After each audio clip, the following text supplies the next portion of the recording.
Pemirsa, 4 pelaku penyimpanan mercon yang meledak hingga menghancurkan satu rumah warga di Dusun Pelosok Kuning 4, Kelurahan Minomartani, Kapanewon, Ngaglik, Sleman berhasil ditangkap dan ditetapkan sebagai tersangka oleh polisi. Keempat pelaku tersebut diketahui salah satunya sebagai mahasiswa dan 3 orang lainnya karyawan swasta. Keempat tersangka, masing-masing ADS 23 tahun, seorang mahasiswa, MDA 25 tahun, MFI 23 tahun, dan EOP 25 tahun karyawan swasta ini hanya bisa pasrah setelah ditangkap dan digelandang ke Mapolres Sleman, Yogyakarta. Ditangkapnya keempat warga ini lantaran terbukti menyimpan bubuk mercon dan petasan yang sudah dirakit dan meledak hingga menyebabkan sebuah rumah milik warga di Kampung Pelosok Kuning 4, Kelurahan Minomartani, Kapanewon, Ngaglik, Sleman, Yogyakarta, hancur berantakan pada 22 April lalu.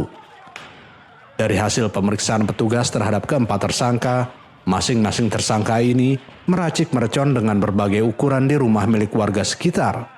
Setelah diracik, mercon yang siap diledakkan kemudian disimpan di lokasi kejadian. Namun naas diduga terkena suhu yang panas atau terkena percikan api, mercon yang sedianya akan diledakkan saat lebaran nanti tiba-tiba meledak setelah 20 hari disimpan pada Jumat 22 April lalu. Akibat kejadian tersebut, rumah milik seorang warga hancur berantakan. Mereka ini ingin dipergunakan pada saat malam lebaran, namun tidak waktu kan masih agak jauh dari lebaran, masih setengah bulanan. Adapun pasal dan ancaman hukuman diterapkan pasal 1 ayat 1 Undang-Undang Darurat nomor 12 tahun 51. Selanjutnya saya sebutkan tersangkanya. Yang pertama ADS, usia 23 tahun, mahasiswa, alamat Ngaglik.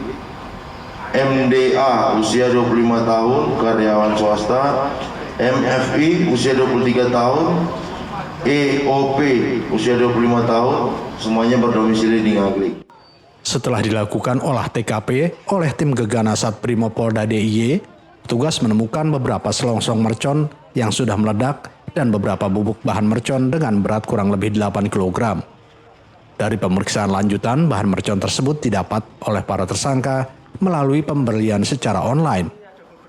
Untuk mempertanggungjawabkan perbuatannya, keempat tersangka kini dijerat dengan pasal 1 ayat 1 Undang-Undang Darurat nomor 12 tahun 1951 dengan ancaman hukuman maksimal 20 tahun penjara. Dari Sleman, Yogyakarta, kontributor Nusantara TV Muhawan melaporkan.